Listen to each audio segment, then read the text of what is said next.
Ok, estamos falando sobre cosmovisão cristã, e essa é uma palavra que eu disse que a gente não precisa aprender a palavra, mas a gente vai se acostumando com a ideia de ter uma referência, lentes, né, que nos fazem ver o mundo do jeito nosso.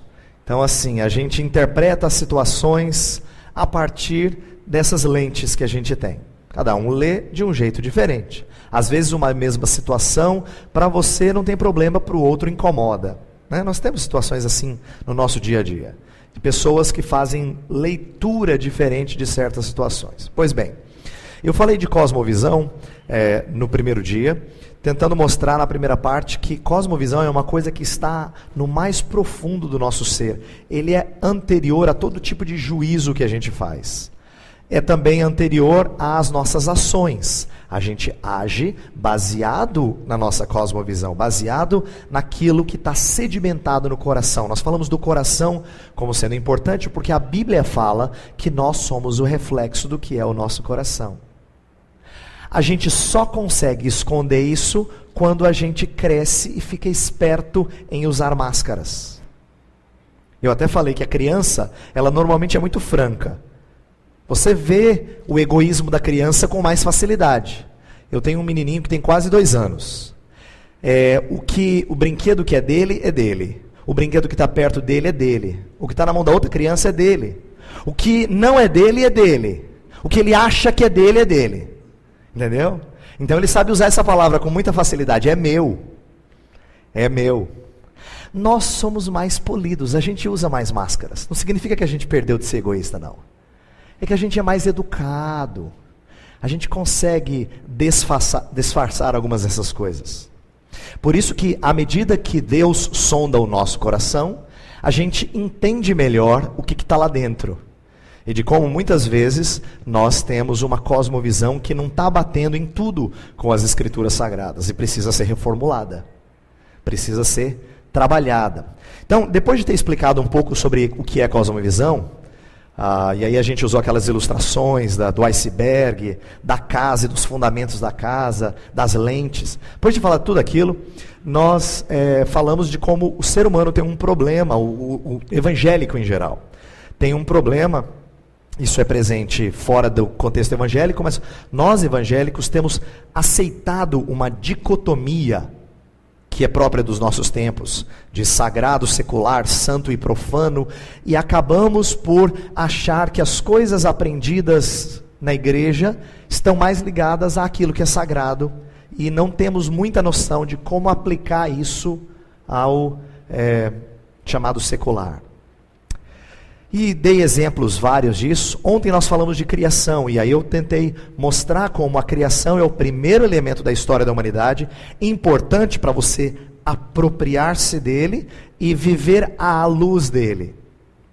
Aí falamos algumas coisas diferentes ligadas à criação, né? Falamos sobre como o ser humano ser criado à imagem e semelhança de Deus faz diferença na maneira como você o trata e como você se trata.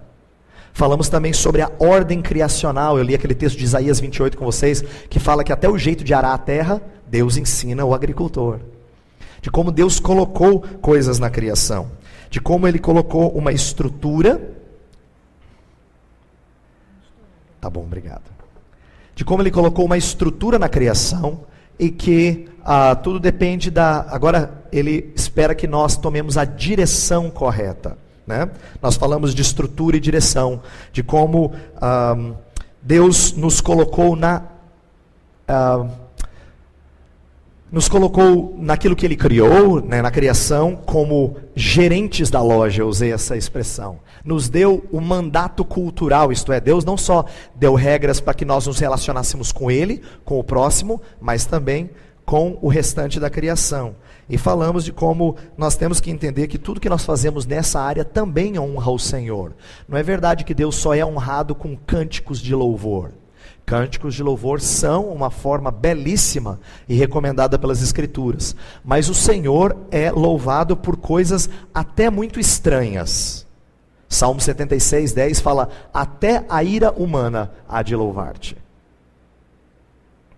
Deus usa inclusive o nosso trabalho, foi esse um ponto que eu quis mostrar, para louvarmos e honrarmos a Ele, e temos que aprender como fazer isso com essa consciência, essa cosmovisão. E a última coisa que eu trabalhei foi aquele conceito de soberania de esferas, em que eu disse que alguns autores do passado, como Abraham Kuyper, que é um nome famoso, ele quis mostrar como Deus deixou certas regras de como família deveria funcionar, Estado, educação, arte, e que cabe a nós descobrirmos essas coisas e não deixar com que uma esfera interfira na outra. E a gente deu alguns exemplos de como na política brasileira tem havido uma inversão dessas coisas e de como tem havido uma interferência na vida da família quando convém, porque quando não convém, né, em briga de marido e mulher, eu dei um exemplo ontem, ninguém mete a colher. A gente já tem até dito popular.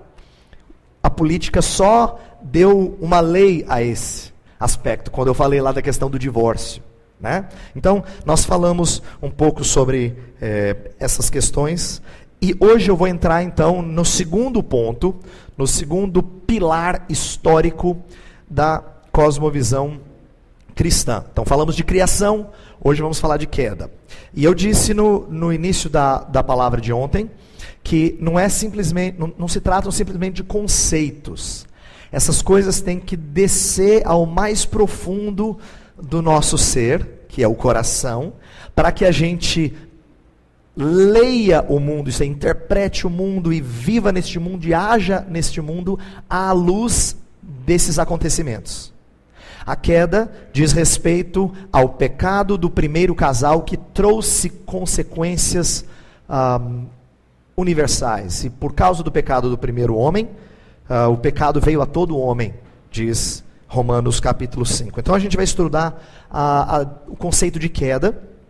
E a gente vai falar algumas coisas sobre pecado, mas novamente, assim como criação é uma doutrina que às vezes os evangélicos só conseguem pensar em oposição a evolucionismo, quer dizer, às vezes a gente não explora todas as riquezas da doutrina da criação. Ontem eu tentei falar de alguns aspectos que às vezes são negligenciados ou não são conhecidos de muitos evangélicos.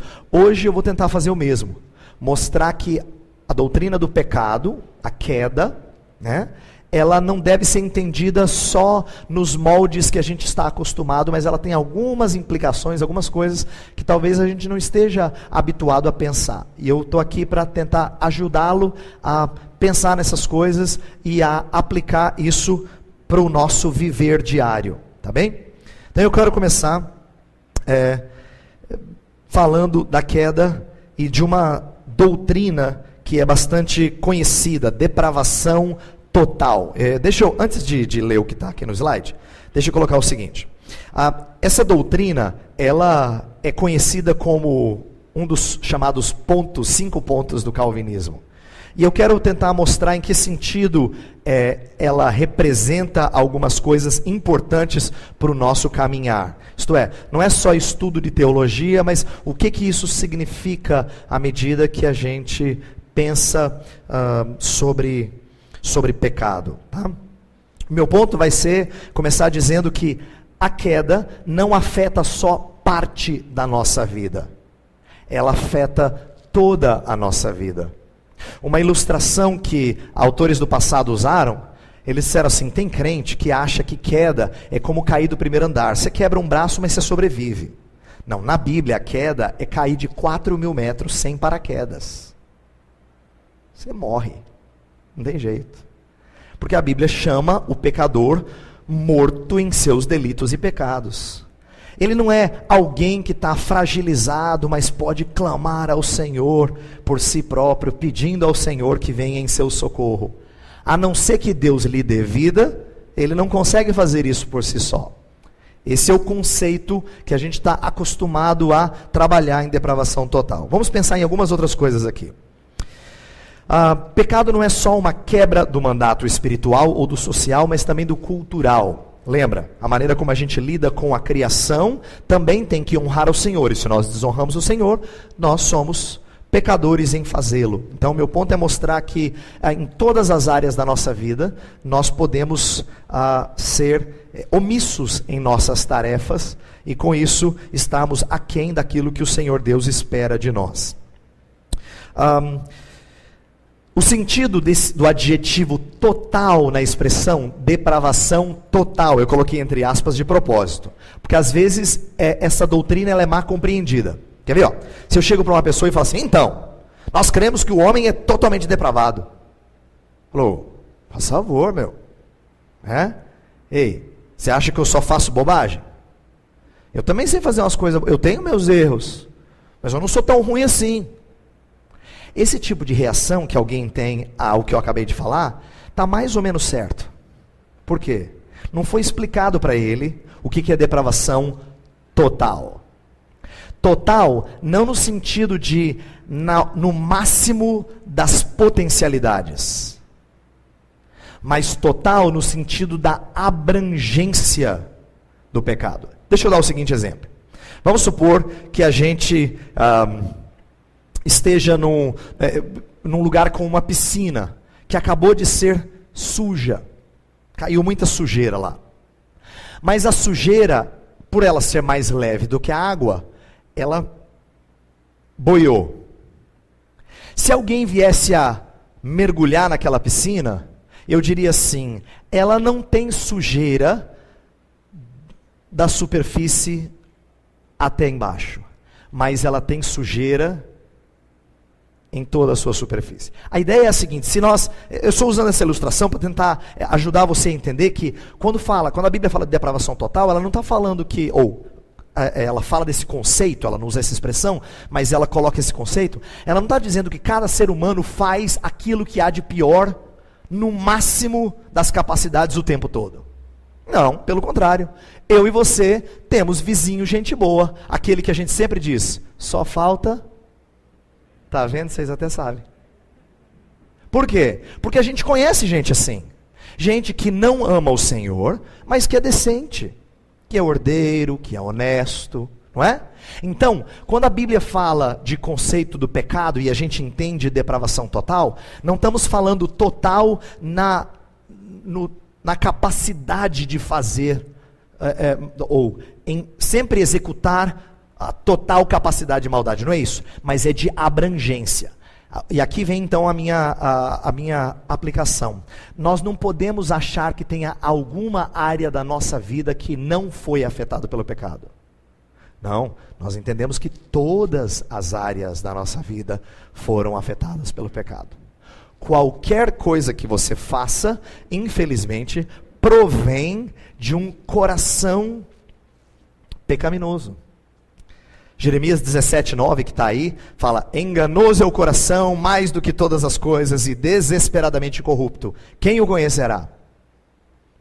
Quando Jesus está confrontando os fariseus, texto de Mateus 15, os fariseus falam assim, por que os seus discípulos não lavam as mãos antes de comer? Eles vão se contaminar. Aí Jesus falou, não é o que vem de fora que contamina o homem, e sim o que sai do seu interior, porque do coração procedem maus desígnios, prostituições, difamações. Aí ele vai começar a citar uma lista de pecados, né? Para mostrar que a sede do pecado é tão profunda que você não consegue ter acesso a essa sede. Então você não consegue fazer limpa.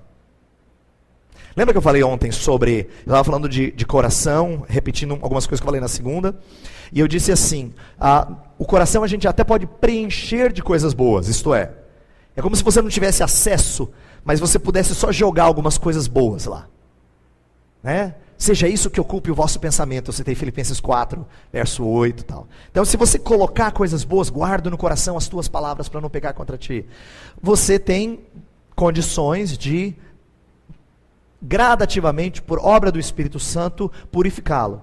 Mas quando você não faz isso, e frequentemente nós não fazemos isso, nós deixamos com que coisas ruins adentrem o nosso coração, e ele já é propenso para o mal. Então, nós somos inclinados a pensar o que é mal, falar o que é mal, agir em cima do que é mal. Então, pecado envolve pensamento, emoções, desejos, atitudes. Por quê? Porque a fonte é impura, o problema está na fonte. Se a fonte é impura, tudo que é água que sai da fonte, vem impura. Então nós temos um problema mais radical do que a gente imagina. Agora eu estou usando radical no seu sentido mais técnico. Não é radical de gíria. Radical vem da raiz. Nosso problema é radical. Vem da raiz. Não é? Tá ligado ao nosso mais interior. E isso faz com que nós, então, tenhamos algumas dificuldades sérias das quais a gente vai tratar aqui. E nós temos que ter nossos olhos abertos em relação a isso. Veja só, eu quero falar de uma tendência em nossos dias, que agora vou contrapor com a doutrina da depravação total. Eu não sei se você atenta para isso, mas tem sido muito comum em nossos dias as pessoas falarem de buscar alguma coisa no seu interior. Eu chamei isso de viagem ao fundo do ser. Elas dão isso como sendo uma alternativa para buscar solução para os seus problemas. Então deixa eu dar alguns exemplos.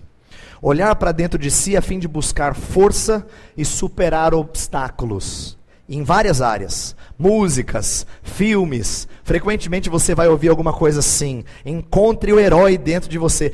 Todo filme que a gente está acostumado a assistir, quando o herói do filme está tentando superar alguma dificuldade, normalmente é uma pessoa assim, incapaz, Zé Mané, assim, um que não consegue fazer nada, e aí ele é colocado diante do desafio e todo mundo, vamos lá, você consegue. Não é assim?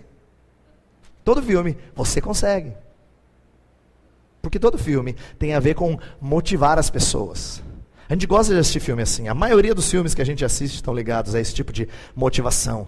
Vá, busque força lá dentro. As músicas falam de você buscar no seu interior esse tipo de força, esse herói, né? Saúde, lazer, as meditações, as terapias, os spas, estão numa cultura de quem quer fazer você encontrar paz interior. Não é? É a expressão que é usada. Uma outra que é muito comum. Você talvez já tenha usado ela. Eu estou procurando me encontrar, pastor. Uma vez eu ouvi um pastor dizendo assim, meu querido, você está procurando a pessoa errada. Verdade. Presta atenção nos seus olhos. Eles são virados para fora, não para dentro. Você é a única pessoa que você não enxerga nessa sala. É verdade. Deus fez você virado para fora. Por quê? Porque Ele quer que você encontre outro. Por isso que o primeiro grande mandamento é amar a Deus sobre todas as coisas. E o segundo, amar ao próximo. Não tem nenhum mandamento que ame a si mesmo. Não tem nenhum mandamento assim. Deus sabe que Ele não precisa preocupar em ordenar isso. Você faz isso muito bem. Você é craque nisso. Problema seu é que você ama demais a você. Às vezes a gente usa umas expressões engraçadas. Eu quero me encontrar. Você não precisa se encontrar, você precisa encontrar o Senhor. Você não precisa de paz interior, você precisa da paz que excede todo entendimento. É dessa paz que você precisa. Não é? Mas aquilo que a sociedade sem Deus coloca é de que se você fizer essa viagem ao fundo do ser, você vai encontrar energia e você vai conseguir fazer certas coisas. A filosofia, a religião falam de coisas diversas, né? De moralidade subjetiva, de que dentro de você há uma centelha divina. Tem música, tem filosofia que fala dessas coisas. Você encontra uma espécie de faísquinha de Deus no seu interior. Presta atenção. É assim que a sociedade fala quando ela quer tratar de alguns dos seus problemas. E isso vem até em nome da ciência. Quando alguém fala assim, olha, você precisa olhar para dentro de você e dizer para você mesmo, eu me amo. Tem até umas terapias desse tipo assim. Né? Em nome da ciência, terapeutas tentando mostrar que dentro de você encontra alguma coisa que vai lhe encorajar. Olha como a Bíblia, e aqui são palavras de Jesus, confronta radicalmente esse contexto. Eu coloquei no slide assim, o cristão já fez a viagem ao interior, e ele ficou horrorizado. Mateus 5 é o início das bem-aventuranças. Jesus falou: bem-aventurados os humildes de espírito. No original, a palavra humildes é pobre, mas não é pobre assim, como a gente usa. Ah, eu sou pobre. Não, é pobre, pobre. Mendigo, de quem não tem nada. Essa é a palavra no grego. Bem-aventurados aqueles que perceberam a sua bancarrota. É isso que a Bíblia diz. Bem-aventurado é quem percebeu que espiritualmente, no espírito, ele é pobre. Bem-aventurado. E aí a segunda bem-aventurança vem na sequência. Bem-aventurado é aquele que uma vez descobriu essas coisas, ele chora. Bem-aventurado. Por quê? Porque ele adquiriu consciência de quem ele é lá dentro. Olha como aquilo que Jesus coloca é radicalmente diferente do que nós estamos acostumados a ver e ouvir na televisão, nos filmes, nos programas, na mídia em geral, né? Nós não fazemos viagem ao fundo do ser. Essa viagem é muito triste. Eu só faço quando eu preciso me arrepender dos meus pecados. Não buscar nada de bom lá dentro. Outro aspecto da doutrina da queda, o entendimento da queda, é importante nós falarmos, que são os efeitos cósmicos dela. Sabe por quê? Quando a gente fala de pecado, uma das coisas que nos vem à mente sempre é nossas próprias atitudes. Ah, o que você fez é errado, fulano, é pecaminoso. Mas pecado na Bíblia é muito mais amplo do que só as suas atitudes. Pecado na Bíblia tem a ver com tudo aquilo que trouxe oposição de Deus, de juízo de Deus. E de acordo com Gênesis 3 e Romanos 8, essa oposição de Deus trouxe efeitos sobre todo o cosmos, e não só sobre pessoas. Vamos ler esses dois textos. Vamos abrir Bíblia em Gênesis 3:19 e depois Romanos 8, versos 20 a 22. Então, 17 fala assim: maldita é a terra por tua causa. Aí no 18 fala que produzirá cardos e abrolhos, né? E o 19 fala aqui, ó, pra você conseguir coisa agora, ó, vai suar. Então, presta atenção, quem que pecou? Tá Quem é que pecou? Eva. Quem é que sofre? A terra também. Agora vem uma coisa que tá ligado com o que a gente estudou ontem. Por que que a terra sofreu com o pecado de Adão? Porque ele era o gerente da loja. Tudo aquilo que o gerente faz, a loja sofre as consequências. Você entendeu? Deus colocou ele como, uma expressão usada nos livros de teologia, é vice-regente. Ele é o segundo, depois do Senhor Deus, na regência da criação. Tudo aquilo que o vice-regente faz, a criação sofre com isso. Então, quando Adão e Eva pecaram, eles trouxeram consequências sobre a terra. Maldita é a terra por tua causa, Adão. Por causa do teu pecado, porque Adão era um representante da humanidade e de toda a criação. Vamos ler Romanos 8, versos 20 a 22. Olha só, eu vou destacar aqui um aspecto. O texto fala que a criação, ela geme e suporta. O que ela geme e suporta? Angústias. Por quê? Qual é a situação presente dela? Ela está em quê? Em cativeiro. Ela está em cativeiro da corrupção. É isso que o apóstolo Paulo fala.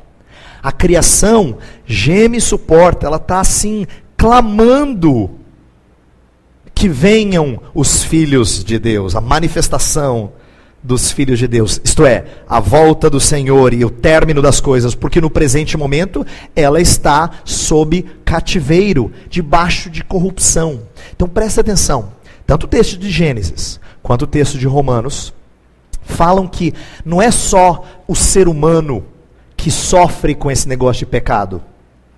Toda a criação, de certa forma, está desordenada, porque sofre o castigo de Deus.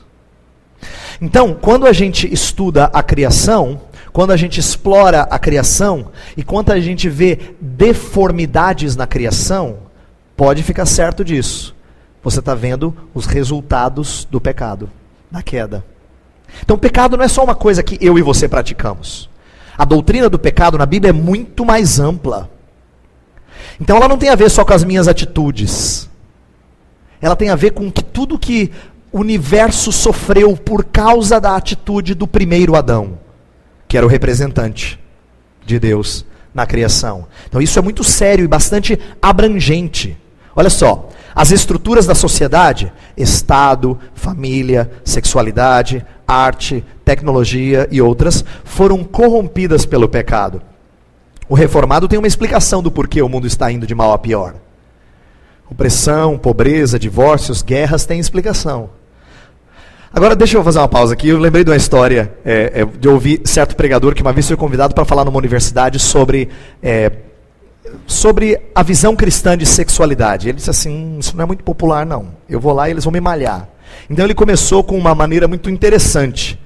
Ele disse assim, para o pessoal, departamento de filosofia da universidade, só o pessoal cabeça, né, filosofando lá. Aí ele chegou e disse assim, eu estou aqui para dizer não só de sexualidade, eu estou aqui para falar do porquê existe guerras, do porquê existe divórcio, do porquê existe tanta inveja, do porquê existe drogas, vícios, tristeza, frustração. Estou aqui para falar de tudo isso. O pessoal já começou a achar o cara meio soberbo. Aí ele diz, mas tem um problema. Isso o pregador falando. Vocês não vão entender. Aí os olhos deles ficaram desse tamanho, né? Como assim? É o departamento de filosofia da universidade. Como assim não vamos entender? Aí um deles perguntou, por que é que nós não vamos entender? Aí ele disse, era a pergunta que eu estava esperando. Porque para entender essas coisas, você precisa conhecer Jesus.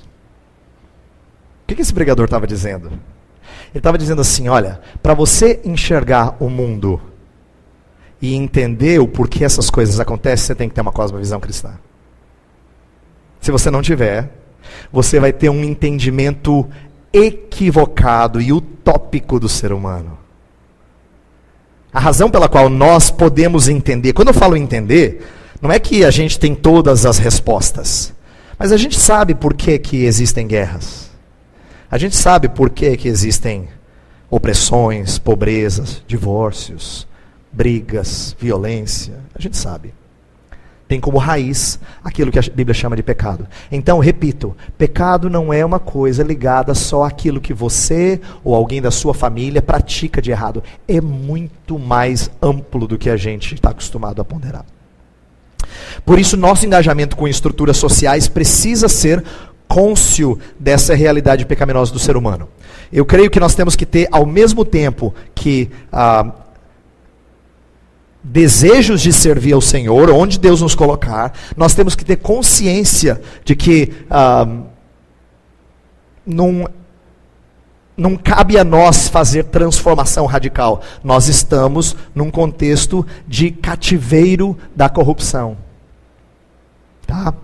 E aqui vem um outro ponto que eu quero conectar com isso. Eu estou tentando falar desse assunto, de nós sermos cônscios dessa realidade, porque o que a sociedade está acostumada a pregar é uma visão utópica. Né? O ser humano bom que só precisa da condição social correta. O ser humano não é tão mal assim. Ele só precisa ter as condições certas para ele chegar onde ele tem que chegar. É isso, normalmente, que é ensinado em qualquer curso de humanidades, em qualquer universidade desse país. Ok? Olha só. Agora, como é que eles explicam sofrimento e dor? Está aqui uma citação de um livro do Chuck Colson e da Nancy Pearce. Fala assim: os pensadores do iluminismo concluíram que deve ser produto do ambiente. Ignorância, pobreza ou outras condições sociais indesejáveis. Tudo de que necessitam para gerar uma sociedade ideal é criar um ambiente melhor. Melhorar a educação, aumentar as condições econômicas e refazer as estruturas sociais. Olha só, esse resumo aqui, desses dois autores, quer dizer que desde o iluminismo, pelo menos, não é que isso não existia antes, mas desde o iluminismo tem sido muito forte a influência de tendências humanistas, de pensar que depende de nós. Rede Globo, o hino da Rede Globo, não é? Final de ano, você já ouviu isso antes? Então, é o resuminho do espírito utópico dos nossos dias. Que esses autores dizem, o iluminismo, ele acabou com esse conceito de pecado, de culpa. Para eles isso aí é coisa obscura, é da era das trevas. Isso é pré-histórico. Nós entendemos hoje o ser humano de uma forma iluminada, por isso que chamava-se iluminismo. Em que, se nós providenciarmos as condições corretas, ele vai florescer. Inclusive, essa é a base do pensamento marxista, que entende que se a sociedade for trabalhada do jeito certo, ela chega no ponto ideal. Todo aquele que perde o referencial bíblico de pecado e dos efeitos do pecado, ele tem uma visão utópica da sociedade. E quem tem uma visão utópica acaba promovendo ou conduzindo ao totalitarismo. Veja só, Hitler também tinha um conceito utópico de sociedade. Ele achava que se ele mexesse algumas coisas na sociedade alemã, ele produziria um povo excelente. O comunismo soviético entendia que poderia produzir uma sociedade ideal. Esses são exemplos só do século XX. De gente que tinha ideais. Não pense que as pessoas que estão debaixo desses governos não tiveram algum tipo de pregação utópica. Lógico que tiveram, é por isso que acreditaram. Como é que você mantém a confiança em líderes dessa natureza? Você diz, olha, nós vamos produzir uma sociedade assim, que não tenha mais isso. Você vai falar, uau! Todas as vezes que o ser humano prega utopia, e os que ouvem não têm o conceito de pecado, o conceito bíblico de pecado nos seus corações, eles estão fadados a cair no engano. Porque é o que eles anseiam. Eles anseiam resolver os problemas das suas vidas. Mas se não tivermos um conceito correto do que é o pecado e dos efeitos do pecado, nós teremos sérios problemas. Problemas porque nós seremos sempre frustrados. Tá? Então aqui, eu estou dizendo essas coisas, atenção, não pense que a palestra vai acabar nisso, mas se por um lado a criação traz muita coisa bonita, a queda traz muita coisa feia, e a Bíblia não esconde as feiuras, nem dos personagens mais bonitos. Até os personagens mais honrosos na Escritura têm retrato de pecado, né? Vamos lembrar de alguns. José do Egito. Você fala, uau, José do Egito, que moço íntegro. Por que você acha que ele ficou brincando de leva o saco de comida, vai lá, bota o copo, traz para cá, né? Leva e tal. Por que você acha que ele ficou fazendo isso? Porque diz o texto que na primeira vez que ele reconhece os irmãos, ele os trata rispidamente. Está lá no texto bíblico. Ele teve dificuldades de lidar com aqueles que um dia foram injustos para com ele. Aí você fala, pastor, mas Jó foi um homem de Deus. Jó quer ter um tribunal com Deus e dizer para Deus que está fazendo a coisa errada. Assim, Deus, o senhor errou, porque eu sou santo. E aí no finalzinho, quando Deus dá audiência para ele, ele disse, eu só te conhecia de ouvir falar. Hoje os meus olhos te veem. E eu me arrependo no pó e na cinza. Que besteira que eu fui falar. Jó. Pastor Daniel, homem de Deus. Daniel fala assim, Senhor, nós temos pecado e procedido perversamente. A nós pertence o corar de vergonha. Está falando. Até os personagens mais belos da Escritura são descritos com as suas feiuras também. Então, não adianta eu falar só da criação. Uma cosmovisão cristã sabe das belezas da criação, mas sabe das feiuras que a queda trouxe. Essa é a mais pura verdade. E se você não tiver ciência disso e não mantiver isso claro na sua mente, você vai perder de vista uma perspectiva cristã. Agora deixa eu falar um pouquinho da seriedade do pecado, porque esse é um assunto importante para você entender do que nós estamos tratando aqui. Pecado, ele é sério, porque, lembra que ontem nós falamos de estrutura e direção, eu vou falar um pouco mais disso hoje, e deixa eu usar como exemplo agora o ser humano. Nós fomos criados à imagem e semelhança de Deus.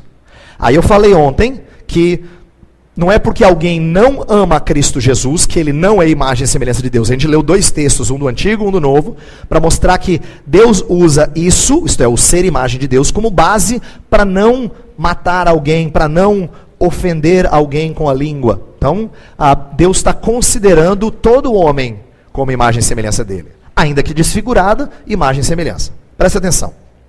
Em que sentido eles são imagem e semelhança? Não no direcionamento, mas sim na estrutura, na capacidade, no potencial, isto é, nas ferramentas que Deus deu ao homem, de ser adorador, de ter responsabilidades, de poder fazer pacto com Deus, de ter raciocínio, de ter consciência de si próprio, de ser um ser relacional, né?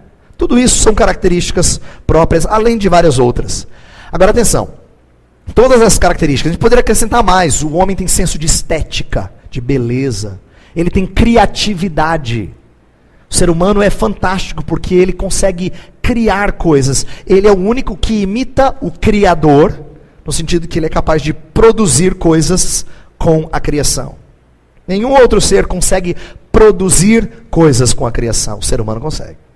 O ponto é dizer o seguinte: todas essas qualificações que o ser humano tem, ele as usa contra o Criador. O primeiro aspecto que mostra quão vil é o pecado, quão sério é o pecado, é você usar os presentes de Deus contra o próprio Deus. Tem um texto que eu acho muito precioso. Ele é lindo, mas ele é triste e ele é forte. Ezequiel 16, eu vou resumir rapidamente. É o texto que conta a história do abandono e da trajetória pecaminosa de Jerusalém, a partir da figura de uma moça. A história é mais ou menos assim: você nasceu, foi desprezado pelos seus pais, estava lá no seu sangue, eu passei perto de você, e eu peguei você, e eu limpei você, e você passou a ser minha. Eu cuidei de você, você cresceu. E aí desenvolveram os seus seios, e eu percebi que chegou o tempo de amores. Eu me casei com você. Aí eu cobri você, coloquei a minha beleza em você. As minhas roupas, os meus enfeites, os presentes, as finas iguarias e tudo mais, uma série de coisas. O texto descreve, aí chega um momento que fala assim: mas você desprezou essas coisas e passou a se entregar aos vizinhos. Aí começa a falar do adultério de Israel. E uma das maneiras de falar do adultério do povo de Deus é que Deus fala assim: você pegou os presentes que eu te dei e você deu aos seus amantes. Israel, você foi tão vil que aquilo que eu te dei como expressão do meu puro amor, você deu para quem fazia sujeira com você. Deus descreve esse pecado com linguagem até mais drástica do que eu estou falando agora, mostrando quão vil é a pecaminosidade do povo judeu. E na verdade não é só deles, é representação daquilo que nós somos. Nós somos aqueles que receberam inúmeras dádivas de Deus. No entanto, na hora que eu e você pecamos, a gente não considera essas coisas. Pelo contrário, a gente usa até aquilo que Deus nos deu contra os propósitos de Deus, em oposição aos propósitos de Deus. Isso é vil, isso é baixo. E a Bíblia fala mais, a Bíblia fala que todo pecado, num certo sentido, é contra Deus. Isso aqui é muito interessante, importante. Eu vou usar a história de Davi como exemplo. Davi se deita com Batseba, e depois quando o profeta Natan chega para ele e aponta o pecado dele, ele fala: pequei contra ti somente. Quando a gente lê esse Salmo 51, você tem a impressão assim que Davi não entendeu. Davi, faz favor, Davi, contra ti somente? Davi, você pecou contra Batseba porque você ordenou que ela viesse deitar com você. Você pecou contra Urias, o marido dela, porque você mandou ele para a guerra e ele acabou morrendo. Você pecou contra o povo porque o povo sofreu as consequências do seu pecado. Você pecou contra a sua família, tanto é que Deus trouxe castigo, a espada jamais apartará da sua família. Você pecou contra o chefe do exército, porque você forçou ele a fazer uma maldade, e o chefe do exército sabia. Davi, você pecou contra todo mundo, Davi. Como assim contra ti somente? É que Davi entendeu a essência do pecado. Em última análise, todo pecado é contra Deus. É uma afronta a Deus. Vou usar uma expressão ruim, mas para você entender. É uma cusparada no rosto de Deus. Todo pecado. E é por isso que Davi, entendendo a vileza do seu pecado, ele falou assim: Senhor, eu pequei contra o Senhor. Eu não fiz só maldade contra uma família, uma mulher, um povo. Eu fiz contra o Senhor.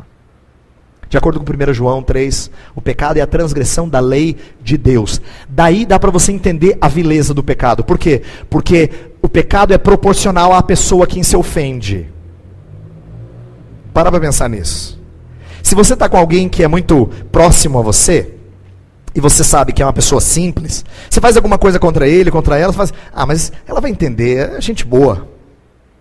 Mas se uma pessoa muito importante passa na cidade e você tropeça feio, você fala assim: gente, o que eu fui fazer? Porque a gente julga o erro baseado na pessoa, ou na importância da pessoa para quem a gente comete o erro. A gente fica preocupado quando é alguém, talvez que seja mais importante, ou que vai trazer mais consequências sobre a sua vida. Agora pense no pecado contra o Senhor. É isso que Davi entendeu. Que o pecado é proporcional à santidade daquele contra quem você peca. E é isso que fazia do pecado tão vil. A idolatria é o pecado mais tratado na Escritura. Interessante isso. A Bíblia fala demais de idolatria. E às vezes eu acho que a gente perde de vista o porquê. Inclusive, a gente tem a impressão que idolatria era um problema sério no passado. Ou é um problema sério para católico. E eu acho que aí a gente perde de vista que idolatria, na verdade, está na raiz de todos os seus pecados. Todas as vezes que você troca o Senhor por outro, você exalta outro no lugar do Senhor. E é por isso que o mandamento primeiro e o mais difícil é amar a Deus sobre todas as coisas. Porque quando você ama a Deus sobre todas as coisas, você cumpre a lei, mas quando você não ama a Deus com todo o seu coração, com toda a sua alma, com todo o seu entendimento, com toda a sua força, então você pratica idolatria. Então idolatria é tratado na Bíblia com bastante frequência, não é à toa. Não tem a ver só com as imagens que a sua família ou conhecidos seus têm. Não. Tem a ver com um problema do coração. Calvino falava que o coração é uma fábrica de ídolos. Sabe a palavra dele? Porque em Ezequiel 14 fala dos ídolos do coração. Ezequiel capítulo 14. Vocês fizeram ídolos no coração. O coração produz coisas para substituir o Senhor em diversas áreas. Daí a vileza. Por quê? Porque a idolatria é um exemplo de trocarmos o Senhor por outro. Daí você entende por que aquele texto de Ezequiel que fala do adultério. Idolatria é isso. É trocar o Senhor por outro. Se isso dói quando a gente faz nas relações pessoais, não dá nem para mensurar como isso deveria doer em relação a Deus. Presta atenção. Se você já teve um amigo muito próximo seu, que de repente te abandonou, te tratou mal, ou se você já teve um amor na sua vida que desprezou você, você sentiu tanto, você até falou, mas que maneira de terminar. Que falta de coração. Se isso dói na relação entre dois seres humanos pecadores, que dirá trocar Deus por outro? Por isso que falei que o cristão que fez a viagem ao fundo do ser, ele ficou horrorizado. Porque ele viu muita coisa suja. Muita coisa suja. Eu acho que é bom a gente parar por aqui, e eu vou terminar essa primeira parte com algumas aplicações, depois a gente... Deixa eu dizer algumas coisas aqui, antes da gente prosseguir. Por que eu estou tratando dessas coisas? Por que eu estou enfatizando a questão da queda, antes da gente continuar? Porque o pecado, a abrangência do pecado, tanto fora de nós, quanto dentro de nós, vai nos dar ciência do porquê algumas coisas acontecem como acontecem lá fora. Não é? Isso faz de você alguém que ouve as palavras de Jesus, sede simples como a pomba, mas prudente como a serpente. Porque ele fala, eu vou enviar vocês no meio de lobos. E vocês vão estar no meio de pessoas que vão perseguir a vocês como perseguiram o mestre. E uma série de coisas que o Senhor Jesus orientou e alertou. Por quê? Porque ele conhece a vileza do mal. E isso vale para muitas coisas. Por exemplo, uma vez eu fiquei tremendamente impactado com uma situação que aconteceu com 2 senhores idosos de uma igreja que eu pastoreava. Eles não tinham tido filhos, já estavam nos seus 70 e poucos anos, só tiveram um filho adotivo que foi a tristeza da vida deles. Um homem que se envolveu com uma série de problemas, vícios, tomava dinheiro dos pais, e uma série de coisas. Então era a tristeza deles. Quando a senhora ficou doente, e muito doente, ela não teve assistência do filho e quando nós soubemos, ele já estava no hospital, já tinha 2 dias, não tinha nenhum tipo de assistência médica, a não ser o que é público, e ele estava lá sentado numa cadeira do lado dela, numa maca. Já fazia 2 dias. Eu lembro, depois de conversar assim, eu saí chorando lá. Chorei que nem um menino. Mas eu lembro porque que eu chorei. Não é só porque eu fiquei com dó deles. É porque eu entendi o sentimento do Salvador quando ele chorou diante da morte de Lázaro. Agora vamos contar a história de Lázaro para você entender. Quando Jesus Cristo retarda a ida para a cidade onde Lázaro e as suas irmãs estavam, onde eles moravam, quando retarda a sua ida para lá, Jesus já sabia o que ia fazer. E aí, quando ele chega lá, ele já está se preparando para fazer o que ele vai fazer. Se ele sabe, dá para você ler o texto e tirar essa conclusão. Se ele sabe que Lázaro está morto e que ele vai ressuscitar Lázaro, então por que Jesus chorou? Presta atenção. Se algum querido nosso morresse, mas Deus falasse diretamente para você, espera um pouquinho, daqui a pouco ele vai voltar, você nem chorava. Porque morte não seria dolorida. Mas o Salvador chora. Por que ele chora? Eu creio que ele chora por 2 razões. Não só porque ele vê Maria chorando, mas porque ele vê os efeitos do pecado. Aquilo que todos estavam sofrendo, não só Maria, mas até o que Lázaro tinha sofrido, era consequência do pecado. No dia que eu saí daquele hospital eu chorei. Por quê? Porque eu tinha visto o que o pecado fazia na vida de alguém. Não estou falando de pecados agora no sentido de caminhos tortos. Estou falando das consequências do pecado, que vem inclusive sobre os nossos corpos. Olha só uma perspectiva cristã é que faz você olhar para a doença e dizer pecado. Eu não estou falando de pecados pessoais que tiveram como consequência um castigo de Deus. Não estou falando nada disso. Estou falando que é consequência do pecado nessa esfera. Nosso planeta é manchado e massacrado pelo pecado. Então é uma visão triste? É. Graças a Deus ela não termina aqui. Amanhã e depois a gente vai falar de coisas muito mais bonitas do que hoje, o dia meio deprê. Tá? Mas a gente vai dar uma pausa, porque depois do intervalo eu tenho algumas coisas que eu acho que vão se conectar melhor se faladas todas de uma vez.